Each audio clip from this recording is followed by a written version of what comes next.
Hello student, કેમ છો? મજામાં? Very good evening. હવે કોમ્પિટિટિવ એક્ઝામ જેડબલઈ અને નીટ માટેની ચર્ચા કરું તો આજના ટોપિકની અંદર આપણે 11મા ધોરણનું ચેપ્ટર નંબર 11 પી વિભાગના તત્વોની ચર્ચા કરશું. 12મા ધોરણની અંદર પી વિભાગના તત્વો ભણ્યા હતા, પણ એમાં સમૂહ 15 થી 18 હતા, જેની આપણે સવિસ્તાર ચર્ચા કરી, કારણ કે બોર્ડમાં પણ હતું. હવે આપણે અહીંયા ચર્ચા કરશું 11th નું પી વિભાગ, જે સમૂહ 13 થી 14, એટલે કે 13 અને 14 નો છે. કારણ કે પી વિભાગની અંદર કુલ 6 સમૂહ આવેલા છે, 13 થી 18, જેમાં 13 અને 14 ની ચર્ચા આપણે કોમ્પિટિટિવ એક્ઝામ રિલેટેડ થી કરશું. એ પહેલા હું એ તમને કહી દઉં કે એસ વિભાગ, પી વિભાગ, ડી અને એફ વિભાગ, આ ચેપ્ટરની અંદરથી છે એ ક્વેશ્ચન હોય જ છે. વધુ પડતું પી વિભાગમાંથી હોય, અને પી વિભાગમાં એક ક્વેશ્ચન સમૂહ 13 અને 14 માંથી હોય છે, અને એક ક્વેશ્ચન હોય છે 15 થી 18 માંથી. તો સમૂહ 13 અને 14 નો અભ્યાસ ખૂબ જ જરૂરી બને છે. પ્લસ આ ચેપ્ટર તમને ખબર છે કે એ માહિતી દર્શક વધુ હોય છે, ગોખણિયું વધુ હોય છે, તો વધારે મહેનત પણ કરવી પડે કે છેલ્લે સુધી આપણે યાદ રહે એ પ્રકારનું કરવું પડે. તો ચાલો આપણે આજે શરૂ કરીએ પી વિભાગના તત્વો. તો પી વિભાગના તત્વો કેને કહેવાય? તો કે જે તત્વમાં છેલ્લો ઇલેક્ટ્રોન પી કક્ષકમાં ગોઠવાયેલો હોય ને પી વિભાગના તત્વ કહેવાય. પી કક્ષકમાં વધુમાં વધુ 6 ઇલેક્ટ્રોન રહી શકે, એટલે 1 થી 6 એમાં રહી શકે, એટલે એની ઇલેક્ટ્રોન રચનામાં શું આવશે? P1 થી P6 સુધી, જેમાં સમૂહ 13, 14, 15, 16, 17 અને 18 નો સમાવેશ થાય છે. એ પી વિભાગના કુલ 6 સમૂહ છે. તો હવે એમાંથી આપણે એ ચર્ચાને બધું આપણે જાણીએ છીએ. એમાંથી હવે આપણે ડાયરેક્ટ પોઈન્ટ ઉપર આવશું, કારણ કે કોમ્પિટિટિવ એક્ઝામની જેમ તૈયાર કરવાનું છે. તો સમૂહ 13 જૂના પ્રમાણે ત્રીજો એ, બોરોન સમૂહ. દરેક સમૂહના પ્રથમ તત્વના આધારે એ સમૂહનું નામ આપવામાં આવે છે, આ બોરોન સમૂહ. તો 13મા સમૂહના તત્વો અને એની ઇલેક્ટ્રોન સંરચના.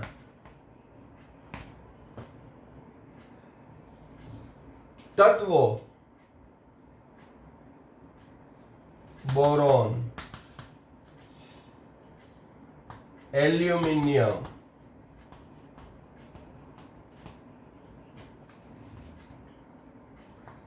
Gallium, indium, thallium. સંજ્ઞા: Ba, Al, Ga, In, Tl. આપણે સૂત્ર પણ કીધું હતું, બાલ ગણેશા ઇન ટેલિવિઝન. 13મો સમૂહ એટલે Bal Ganesha in television. Boron, aluminium, gallium, indium, thallium. હવે અહીં બોરોનનો પરમાણુ ક્રમાંક ખબર છે આપણે, હાલો કે 5. તો એમાં કેટલા ઉમેરવાના? હવે નેક્સ્ટ તત્વ માટે 8. 5 ને 8 13. હવે 8 પછી 18. 18 ઉમેરો તો ગેલિયમનો પરમાણુ ક્રમાંક આવી જશે 31. એમાં 18 ઉમેરો તો 31 ને 18 49. અને છેલ્લામાં 32, તો અહીં 81. તો અહીં સમૂહમાં રહેલા એક પ્રથમ તત્વનો પરમાણુ ક્રમાંક જાણતા હોય તો બાકીના બધાનો પરમાણુ ક્રમાંક આવી જશે. કઈ રીતે? 8, 18, 18, 32, જે આપણે ઓલરેડી ખબર છે. હવે સમૂહ 13 છે એટલે એની બાહ્યતમ કક્ષામાં 3 ઇલેક્ટ્રોન હોય. તો સમૂહ 13 ના તત્વોની સામાન્ય ઇલેક્ટ્રોન રચના નિષ્ક્રિય વાયુનું સૂત્ર NH2NP1. બાહ્યતમ કક્ષામાં કેટલા ઇલેક્ટ્રોન છે? 3. અને છેલ્લો ઇલેક્ટ્રોન p કક્ષકમાં છે એટલે એને p વિભાગના તત્વ કહેવાય. બોરોનની ઇલેક્ટ્રોન રચના તો નજીકનો નિષ્ક્રિય વાયુ helium 2s2 2p1, neon 3s2 3p1,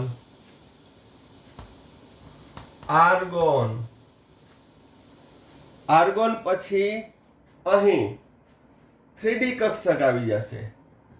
3d10 4s2 4p1, krypton 36 4d10 5s2 5p1, xenon thallium એટલે કે છેલ્લા સમૂહના છેલ્લા તત્વમાં એક કક્ષક પણ આવશે 4f14 5d10 6s2 6p1.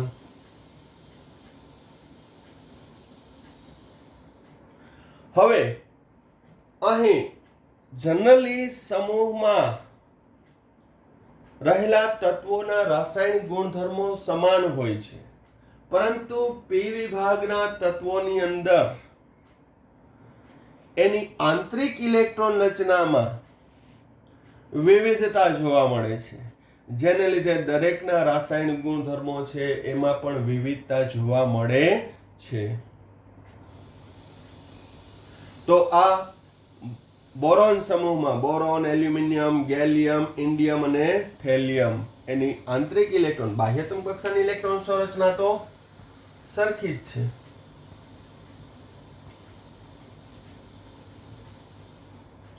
હવે અહીં આપણે આવર્ત પણ નક્કી કરી લઈએ. સમૂહ 13 ના તત્વોમાં બોરોન કયા આવર્તમાં આવેલું છે? તો કે બીજા, કારણ કે એની બાહ્યતમ કક્ષાનો કક્ષા ક્રમાંક 2 છે. એવી રીતે એલ્યુમિનિયમ 3, ગેલિયમ ચોથા આવર્તમાં, ઇન્ડિયમ 5મા આવર્તમાં અને થેલિયમ 6થા આવર્તમાં આવેલું છે. સાથે સાથે હું એક ઓક્સિડેશન આંકની પણ ચર્ચા કરી દઉં, જે પણ અગત્યનું છે.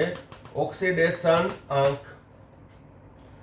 હવે સમૂહની અંદર 13 થી 18 માં આપણે એનો મહત્તમ ઓક્સિડેશન આંક કેટલો કીધો હતો? તો કે જે સમૂહ હોય એમાંથી 10 બાદ કરવાના.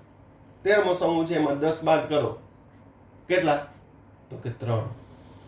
તો એનો ઓક્સિડેશન આંક +3 +3 +3 +3 +3. પરંતુ ખાસ યાદ રાખજો, સમૂહ 13 થી 16 માં, સમૂહ 13, 14, 15 અને 16 માં ઉપરથી નીચે તરફ જાય તેમ સમૂહ 13 થી 16 માં ઉપરથી નીચે તરફ જાય તેમ તેની મહત્તમ ઓક્સિડેશન અવસ્થામાંથી 2 બાદ કરતા જે ઓક્સિડેશન આંક મળે એ એનો સ્થાયી ઓક્સિડેશન આંક હશે. એટલે કે નીચેના તત્વોમાં ઇન્ડિયમ, થેલિયમ, તો એની મહત્તમ ઓક્સિડેશન અવસ્થા +3 છે, તો એમાંથી 2 બાદ કરો એટલે અહીંયા +1 +1 +1, 3 ઓછા 2.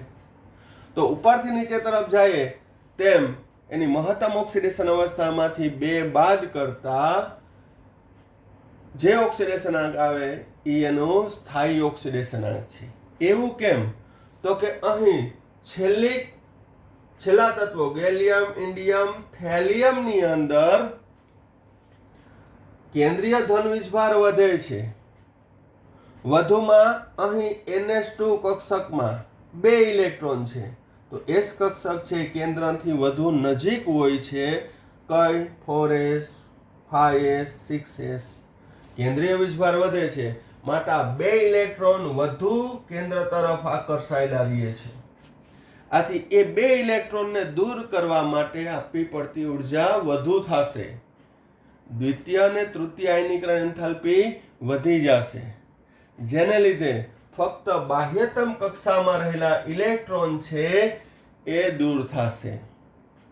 કેમાં? ભારે તત્વોમાં, સમૂહમાં નીચે તરફ જાય તેમ. તો આ ઇલેક્ટ્રોનની અસરને નિષ્ક્રિય ઇલેક્ટ્રોન યુગ્મ અસર કહે છે. કેવી કહે છે? નિષ્ક્રિય યુગ્મની અસર. તો હવે +3 ઓક્સિડેશન અવસ્થાની સ્થિરતાની વાત કરું તો બોરોનથી થેલિયમ તરફ જાય તેમ +3 ની ઓક્સિડેશન અવસ્થાની સ્થિરતા ઘટે છે, જ્યારે +1 ની વધે છે. તો +1 માં કેની જોવા મળશે? Gallium +1 less than indium +1 less than thallium TL +1. તો +1 ઓક્સિડેશન અવસ્થા સૌથી વધુ સ્થાયી કેની? થેલિયમની. આ પણ સિક્વન્સ યાદ રાખજો. પછી આને રિલેટેડ સંયોજન આપ્યું હોય, મોનોવેલેન્ટ સંયોજન, gallium halide, indium halide, thallium halide, કોઈ પણ રીતે આપ્યું હોય તો એ આપણે સિક્વન્સ લખી શકીએ. ખાસ કરીને આમાં એના સિક્વન્સો પૂછાતા હોય છે. તો આ વાત થઈ બોરોન સમૂહની. એની ઇલેક્ટ્રોન સંરચના, ઓક્સિડેશન આંક. આની અંદર છે એ આપણે કોમ્પિટિટિવ એક્ઝામમાં કરતા હોય છે, એટલે નોટ્સ છે લાઈવ જ બોર્ડ વર્ક ઉપરથી જ લખતા હોય છે. તો તમે આમાંથી એ લખી લેજો, કારણ કે અગત્યના પોઈન્ટની ચર્ચા કરશું. પણ બધા કોમ્પિટિટિવ એક્ઝામ રિલેટેડ પોઈન્ટ આવી જાય એ પ્રકારની ચર્ચા હશે.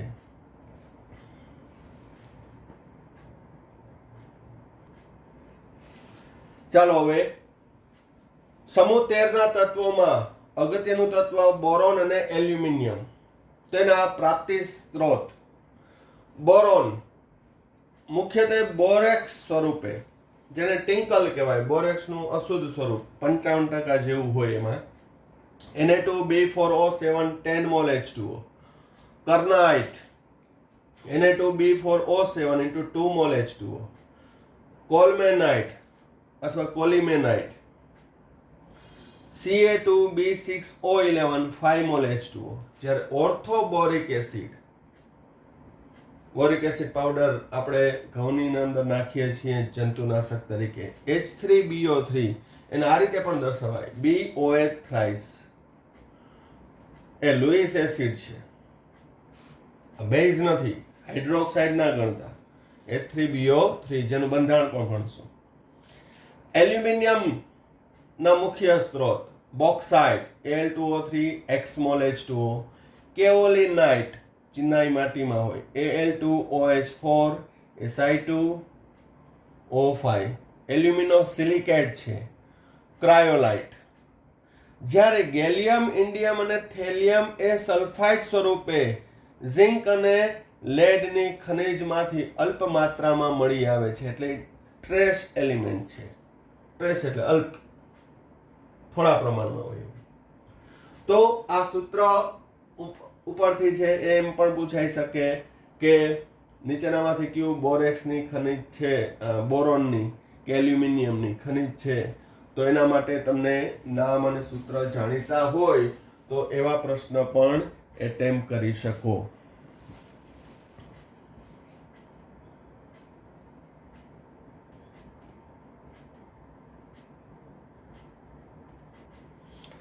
ચાલો ભૌતિક ગુણધર્મોની અંદર સામાન્ય રીતે આવશે પરમાણુ ત્રિજ્યા, આયનીકરણ એન્થાલ્પી, વિદ્યુત ઋણતા, ગલન બિંદુ, ઉત્કલન બિંદુ, રિડક્શન પોટેન્શિયલ.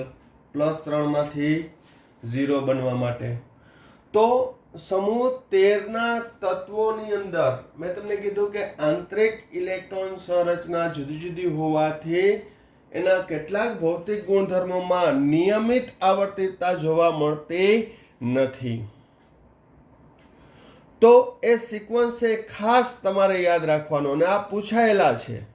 આજે બોર્ડ વર્કની અંદર જેટલું છે એ બધા જે એ કોમ્પિટિટિવ એક્ઝામમાં ક્વેશ્ચન સ્વરૂપે પૂછાયેલા છે, એટલે ખાસ નોંધ લેજો.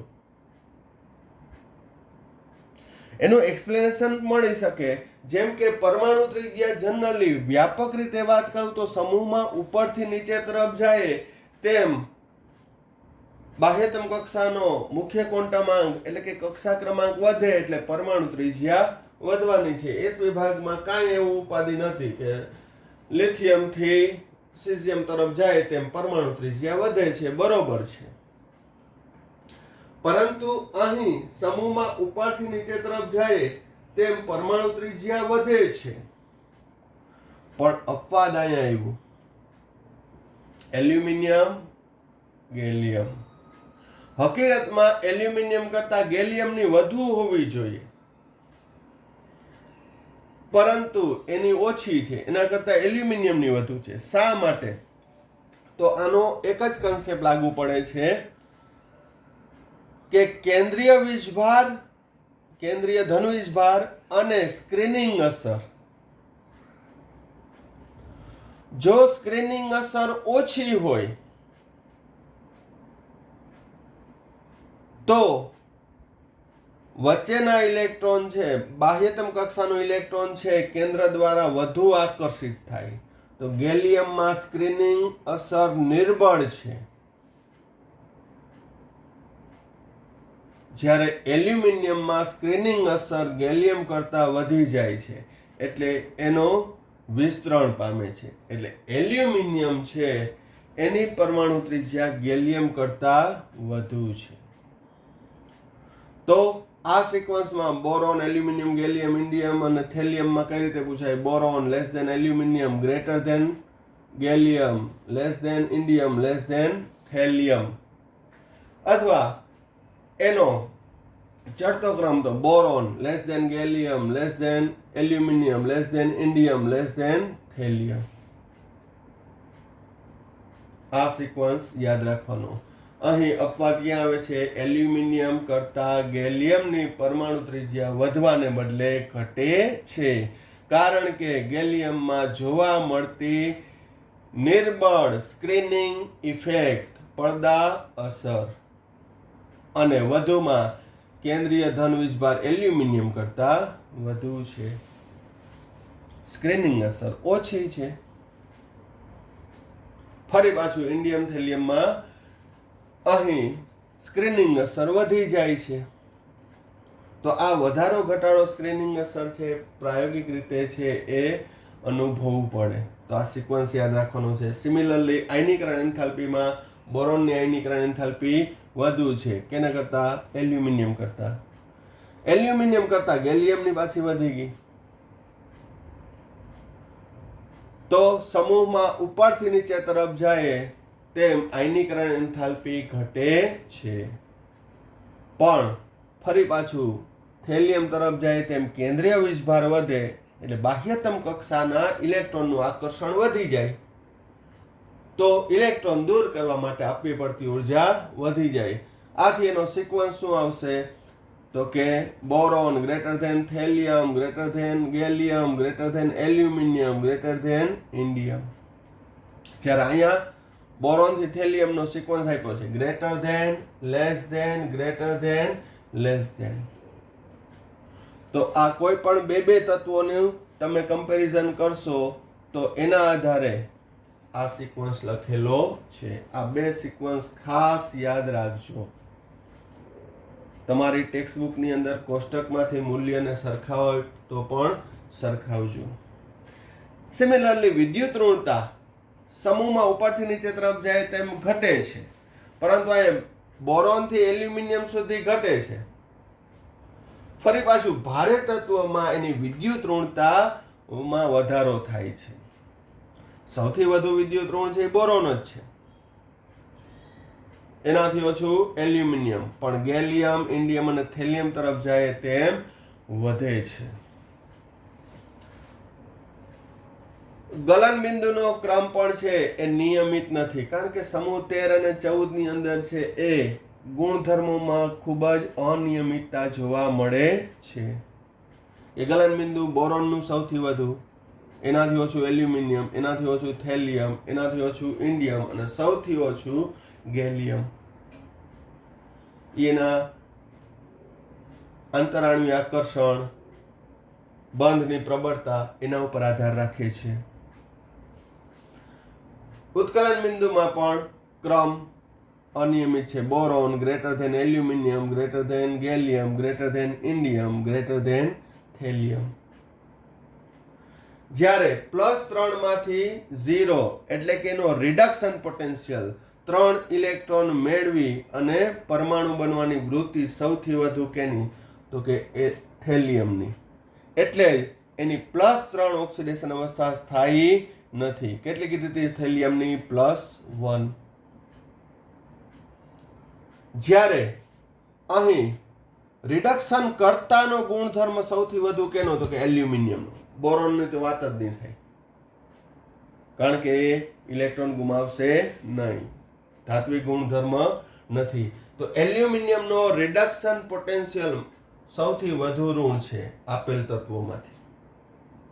એટલે કે એની 3 ઇલેક્ટ્રોન મેળવવાની વૃત્તિ ઓછી, એનાથી ઊંધું એલ્યુમિનિયમને 3 ઇલેક્ટ્રોન ગુમાવવાની વૃત્તિ વધુ, એટલે કે ઓક્સિડેશન અનુભવવાની વૃત્તિ વધુ. પરિણામે રિડક્શન કરતા તરીકેની પ્રબળતા વધુ. તો બોરોનને બાદ કરતા સૌથી પ્રબળ રિડક્શન કરતા કોણ થશે? એલ્યુમિનિયમ. પછી ગેલિયમ, ઇન્ડિયમ અને સૌથી ઓછો થેલિયમ. તો રિડક્શન કરતા ની પ્રબળતાનો ક્રમ aluminium, greater than gallium, greater than indium, greater than thallium. તો આ પણ પૂછાઈ શકે. જ્યારે +1 નો પણ આપ્યો છે, +1 ની અંદર M+1 gives M, એના રિડક્શન પોટેન્શિયલનું મૂલ્ય આપણે દર્શાવ્યું તો ફક્ત એલ્યુમિનિયમ માટે -0.55, જ્યારે ઇન્ડિયમ માટે -0.18 અને થેલિયમ માટે -0.34. એટલે કે +1 માંથી 0 1 ઇલેક્ટ્રોન મેળવવાની વૃત્તિની પ્રબળતાનો ક્રમ. તો આ સિક્વન્સ ભૌતિક ગુણધર્મોમાં ખાસ યાદ રાખજો. હવે આપણે રાસાયણિક ગુણધર્મોની અંદર આપણે ચર્ચા કરશું બોરોન ના અગત્યના સંયોજનો, કે જેમાંથી અવારનવાર કોમ્પિટિટિવ એક્ઝામની અંદર પૂછાયેલું જ છે.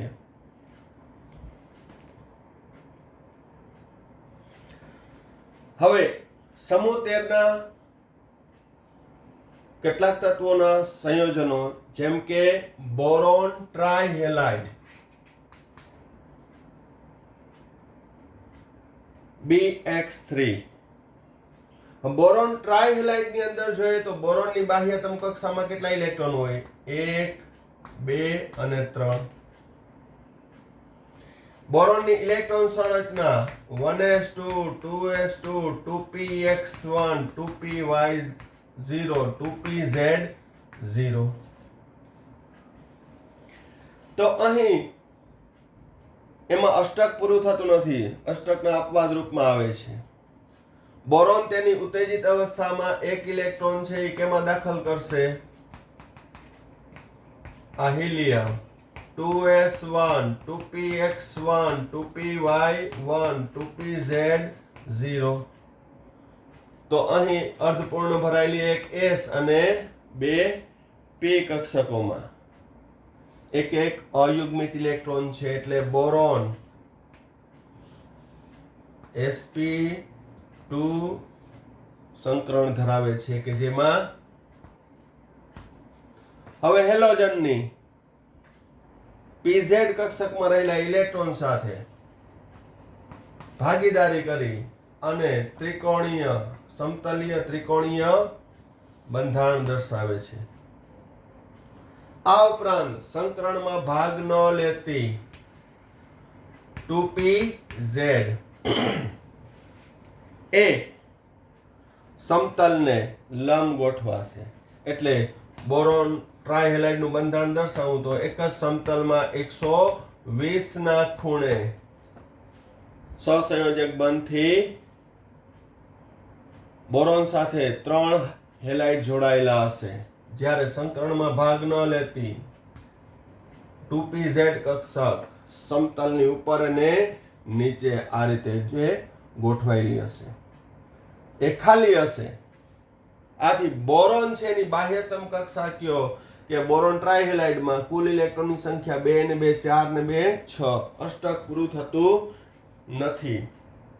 પરિણામે બોરોન ટ્રાયહેલાઇડ એ ઇલેક્ટ્રોન યુગ્મ સ્વીકારી શકે માટે બોરોન ટ્રાયહેલાઇડ છે એ લુઈસ એસિડ તરીકે વર્તે છે. કેટલી વાર આવી ગયું છે? 11મા ધોરણની અંદર છે, 12મા ચેપ્ટરની અંદર આવી ગયું છે, પછી હાઇડ્રોકાર્બન 13મા ચેપ્ટરમાં આવી ગયું છે, 4થા ચેપ્ટરમાં આવી ગયું છે. પણ અહીં આપણે એના વધુ ડિટેલ એના સિક્વન્સ વિશેનો અભ્યાસ કરશું. તો આ થઈ બોરોન ટ્રાયહેલાઇડની રચના. સંકરણ કેવું? sp2 બંધ કોણ 180 એક જ સમતલમાં છે ગોઠવાયેલા હોય છે. હવે આ બોરોન ટ્રાયહેલાઇડ સંયોજનોમાં x બરાબર ફ્લોરિન લઉં તો boron trifluoride, boron trichloride, boron ટ્રાયબ્રોમાઇડ, boron ટ્રાયઆયોડાઇડ. આ બધા જે છે એ સહસંયોજક બંધ ધરાવે છે. કારણ કે બોરોનનું કદ ખૂબ જ નાનું હોવાથી એ આયોનિક બંધ બનાવી શકતો નથી. પરિણામે આ ચારે ચાર ટ્રાયહેલાઇડ એ કેવા થશે? સહસંયોજક લાક્ષણિકતા દર્શાવે છે. તો આના રિલેટેડ ઘણા પ્રકારના પ્રશ્નો છે પૂછાયેલા છે. પહેલું, સહસંયોજક લાક્ષણિકતા સૌથી વધુ કેમાં? તો આપણે કીધું હતું ફઝાન રૂલમાં કે ધન આયનનું કદ નાનું અને ઋણ આયનનું કદ મોટું હોય તો સહસંયોજક લાક્ષણિકતા વધુ. તો boron trifluoride less than boron trichloride less than boron tribromide less than boron triiodide. જ્યારે આયોનિક લાક્ષણિકતા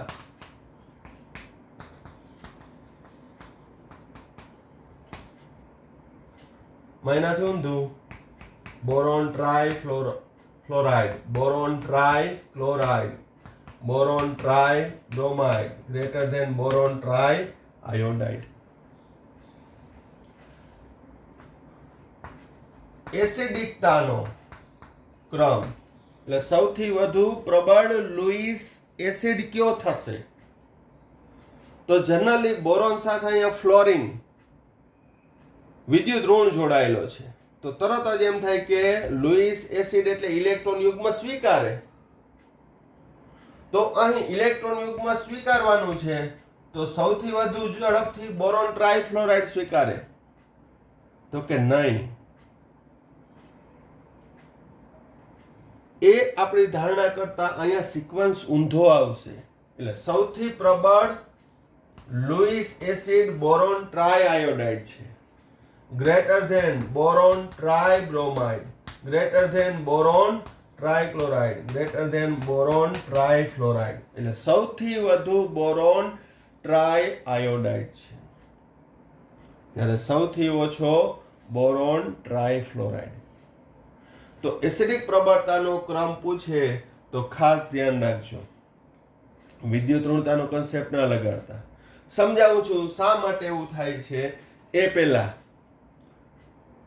સહસંયોજક લાક્ષણિકતા, આયોનિક લાક્ષણિકતા અને લુઈસ એસિડની એસિડિકતાનો ક્રમ. એટલે આ પ્રબળ થશે, તેની સાપેક્ષે આ નિર્બળ થશે. બધા ઇલેક્ટ્રોન યુગ્મ તો સ્વીકારશે જ, કારણ કે બોરોનની એક કક્ષક સંપૂર્ણ ખાલી છે. કઈ? હમણાં જ આપણે ભણ્યા હતા 2pz, કે જેમાં ઇલેક્ટ્રોન યુગ્મ સમાવાની ક્ષમતા ધરાવે. ફરી પાછું યાદ અપાઈ દઉં. બોરોન ટ્રાયહેલાઇડ વત્તા એમોનિયા. યાદ આવી ગયું? એમોનિયા લુઈસ બેઝ છે, બોરોન ટ્રાયહેલાઇડ લુઈસ એસિડ. આ બંને વચ્ચે કેવો બંધ બને છે? સવર્ગ સહસંયોજક બંધ. અહીં સંકરણ પણ કેવું થઈ જશે? sp3. આ બધું બંધારણને સવિસ્તાર આપણે ભણ્યા છીએ. અત્યારે આપણે ભણવાનું છે પે વિભાગના તત્વોમાં કયા સંયોજનો કેવી લાક્ષણિકતા દર્શાવે છે એ. બાકી બંધારણના આધારે, ફંડામેન્ટલના આધારે દરેક વસ્તુની ચર્ચા આપણે કરી જ નાખી છે. તો એ તમારા નોલેજમાં રહીએ ખાસ. હવે આપણે એનું કારણ જોઈએ કે જનરલી ધારણા પ્રમાણે સિક્વન્સ એસિડિકતાનો આ આવવો જોઈએ, પણ સૌથી બોરોન ટ્રાય આયોડાઇડ શા માટે છે એનું કારણ જોઈએ. હવે શા માટે બોરોન ટ્રાય આયોડાઇડની એસિડિક પ્રબળતા વધુ છે? તો બોરોન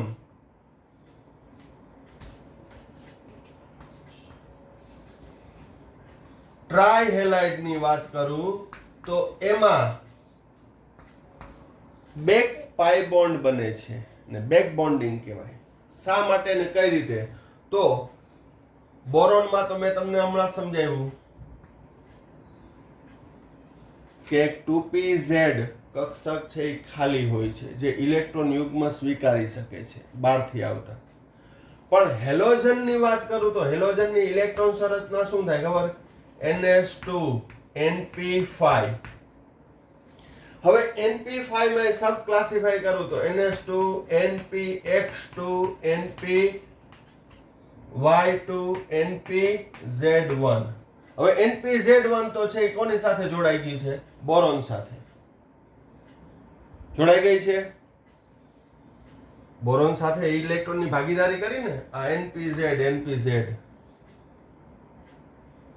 ફ્લોરિન હોય તો 2 આવે, ક્લોરિન હોય તો 3 આવે, બ્રોમિન હોય તો 4 આવે, આયોડિન હોય તો 5 આવે. તો હવે અહીં પૂર્ણ ભરાયેલી સંકૃત કક્ષકો કઈ? NPX2 NPY2 એ બોરોનની ખાલી કક્ષક સાથે પાઈ બંધ બનાવે છે. એને કહેવાય p પાઈ. આને બેક બોન્ડિંગ કહેવાય. એને કેવું કહેવાય? Back bonding. તો હવે અહીં x ની જગ્યાએ ફ્લોરિન હોય તો કઈ? 2px સાથે, અથવા હાલો px કે py ની 2p સાથે. ક્લોરિન હોય તો 3p, બ્રોમિન હોય તો 4p, આયોડિન હોય તો 5p. ફ્લોરિનની 2p, ક્લોરિનની 3p, બ્રોમિનની 4p અને આયોડિનની 5p ની પૂર્ણ ભરાયેલી કક્ષકો બોરોન સાથે બેક બોન્ડિંગ બનાવે છે. કયો? બેક બોન્ડ, બેક પાઈ બોન્ડ, જેને કહેવાય p પાઈ. બોરોનની 2pz અને હેલોજનની ફ્લોરિન હોય તો 2p, ક્લોરિન હોય તો 3p, બ્રોમિન હોય તો 4p, આયોડિન હોય તો 5p. એટલે કે એના ઇલેક્ટ્રોન યુગ્મ છે અહીંયા દાખલ થશે અને આ પાઈ બંધ રચાશે. એને p પાઈ બંધ કહેવાય. હવે જોજો, ફ્લોરિનનું કદ નાનું છે, પરિણામે અહીં ઇલેક્ટ્રોન વધુ નજીક હશે, એટલે કે ફ્લોરિન હોય ત્યારે બોરોન ઉપર ઇલેક્ટ્રોન ઘનતા વધી જશે. ઇલેક્ટ્રોન ઘનતા વધી જાય તો બોરોનની જે ઇન્ટેન્સિટી છે ઇલેક્ટ્રોન ઝડપથી મેળવવાની એ ઘટી જશે, સેચ્યુરેશન તરફ જશે. કારણ શું? ફ્લોરિન કદ નાનું છે એટલે કે એ વધુ ઇલેક્ટ્રોન આમાં દાખલ થયેલા હશે. પરિણામે જે બોરોનની હંગરનેસ છે, ઇલેક્ટ્રોન પ્રત્યેની ભૂખ છે એ ઓછી થઈ જાય. ઇલેક્ટ્રોનની ઘનતા વધુ હોવાથી એને ઇલેક્ટ્રોન મેળવવાની વૃત્તિ ઓછી થઈ જાય. ભાઈ છે આપણી આગળ સપોર્ટમાં છે, આપણું બેકિંગ છે ફ્લોરિન. તો પરિણામે બોરોન ઝડપથી ઇલેક્ટ્રોન યુગ્મ બહારથી લેશે નહીં. લેશે ખરા પણ ઝડપથી નહીં લે કે ભાઈ આપણે જરૂર નથી. ફ્લોરિનની દયા છે. કેની? ફ્લોરિનની દયા છે. જ્યારે આયોડિન કદ કેવું છે? મોટું. તો અહીં 5p કક્ષકોના ઇલેક્ટ્રોન જ્યારે બેક બોન્ડિંગ બનાવે ત્યારે અંતર વધી જાય છે. એટલે કે આયોડિન જોડાયેલું હોય ત્યારે ઇલેક્ટ્રોન ઘનતા બોરોન પર ઘટશે. તો ફ્લોરિનની સાપેક્ષે આયોડિન જો અહીંયા જોડાયેલો હોય તો બેક બોન્ડિંગ છે થોડો નિર્બળ બનશે. એટલે કે બોરોન ઉપરની ઇલેક્ટ્રોન ઘનતા ઘટશે, ઓછી થશે. એટલે એની હંગરનેસ છે, ઇલેક્ટ્રોન મેળવવાની ભૂખ છે એ વધી જશે. આથી જ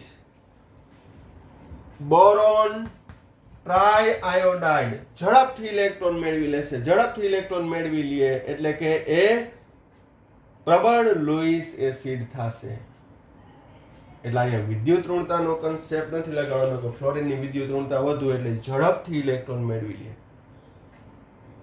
નહીં, અહીંયા ફ્લોરિન બોરોનની હંગરનેસ ઓછી કરે છે જ્યારે આયોડિન છે એ વધારે છે.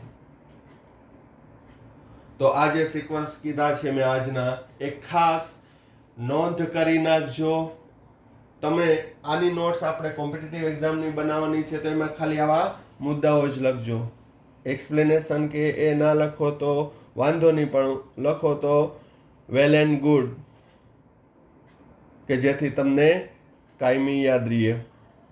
અત્યારે જે 12થની ઓલરેડી એક્ઝામ આપી ચૂક્યા છે એને તાજું રહીએ, પણ જે 12થમાં આવ્યા છે એને 1 વર્ષ સુધી છે આ સ્ટોરેજ રાખવાનું છે.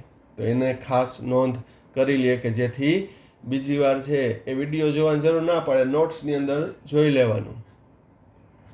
તો અહીંયા પી વિભાગના તત્વોની ચર્ચા આપણે અહીંયા સુધી રાખીએ છીએ.